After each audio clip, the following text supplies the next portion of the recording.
Film की शुरुआत हमें गहरा समुद्र और उसके ऊपर बहती नाव को दिखाया जाता है। फिल्म के सीन में सभी खुश दिखाई पड़ते हैं और जश्न मनाते हुए होते हैं। कैमरा एक छोटी बच्ची पर फोकस करती है जो बेहद खूबसूरत और अकेली बैठी होती है। सभी लोग शराब और गीत का आनंद उठाते दिखाई देते हैं। फिर अचानक किसी अनजान शख्स के द्वारा एक हैंड कंट्रोलर को ऊपर कर दिया जाता है। जिस पल हैंड कंट्रोलर को ऊपर किया जाता है बस वहाँ मातम पसर जाता है। एक रस्सी के द्वारा नाव में मौजूद सभी लोगों की हत्या हो जाती है। मंजर बेहद डरावना और दर्दनाक हो जाता है। उस हादसा में सभी यात्री की मौत हो जाती है, बस उस छोटी बच्ची को छोड़कर। इससे यह पता चलता है कि फिल्म की कहानी उस छोटी बच्ची और नाव के इर्द गिर्द घूमने वाली है। अब हमें फिल्म ले आती है वर्तमान समय में, जहां हम देखते हैं किसी पुरानी नाव को बचाते हुए जो डूब रही होती है। एक किरदार जिसका नाम जैक फेरमिन है, जो कैप्टन मर्फी से किसी पुरानी गुमनामी नाव के बारे में बात करने की कोशिश करता है। जैक हवाई मौसम रिपोर्ट वाली हवाई जहाज उड़ाता है, जिस वजह से उसे उस जहाज का पता चलता है।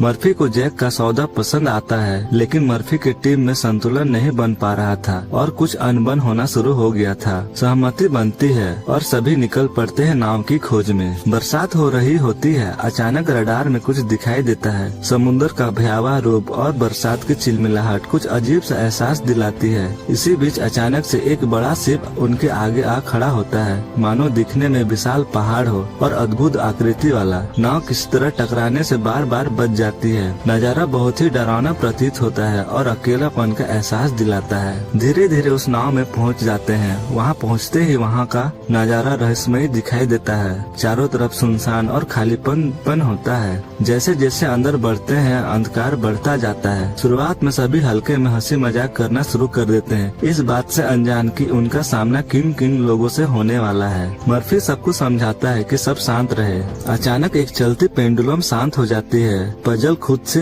रूप लेना शुरू कर देती है। मंडर का अचानक से पैर नीचे गिर जाता है, लेकिन एप्स द्वारा गिरने से बचा लिया जाता है। उसी दौरान एप्स को एक अनजान लड़की को देखने का भ्रम होता है। शिप लॉक ढूंढते समय एक घड़ी मिलती है जो वर्तमान समय की होती है। सभी लोग आश्चर्य हो जाते हैं। मर्फी जहाज का इतिहास बताता है कि कैसे बिना चालक के हजारों माइल तक सफर कर चुकी होती है। अगली सुबह जहाज में लगे होल के बारे में पता चलता है और ठीक करने का फैसला करते हैं। एप्स को एक गोली का टुकड़ा मिलता है और वो घबरा कर ऊपर जाने की कोशिश करती है। तभी फिर से उसी लड़की से सामना होता है। उसी वक्त एप्स की एक बूंद नाव के अंदर चली जाती है। उसके बाद जहाज अपना खूनी रूप दिखाना शुरू कर देती है। कभी दीवार से खून निकलता है तो कभी स्विमिंग पूल में खून भर जाता है। एप्स और जैक इंजन रूम में जाते हैं, तभी उन पर लाशों का बाढ़ आ जाती है।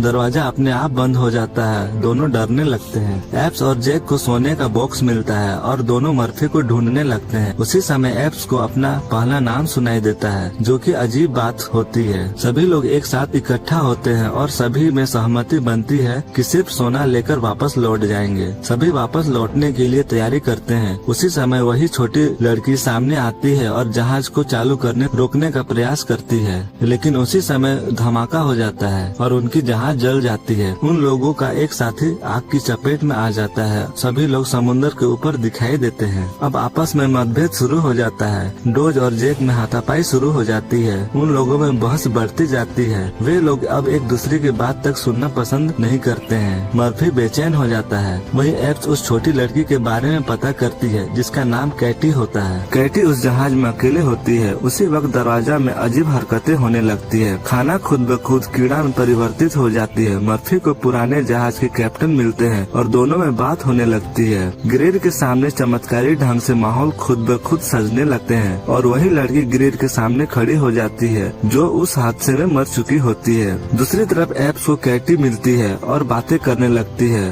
और इस जहाज से वापस जाने को कहती है। एप्स के सामने कैटी गायब हो जाती है। मर्फी को उसका अपना साथी से सामना होता है जो अपनी मौत का इल्जाम उसे बताता है। दूसरी तरफ ग्रीड उस लड़की के जाल में फंस जाता है और लिफ्ट से गिर जाता है। मर्फी एप्स पर हमला कर देता है और जान से मारने की कोशिश करता है। मौके पर जैक आ जाता है और एप्स की जान बचा लेता है। उसके बाद मर्फी को तहखाने में बंद कर देता है। आसमान में लालिमा छा जाती है और मशीन को ठीक करके टापू की तरफ ले जाने का फैसला करते हैं। उसी समय एप्स को ग्रीड की लाश मिलती है और कैटी भी वही मिलती है। कैटी एप्स को अतीत में क्या हुआ था उसे दिखाती है, किस तरह से उन लोगों को मारा गया था। एप्स अतीत में जैक को देखकर चौंक जाती है।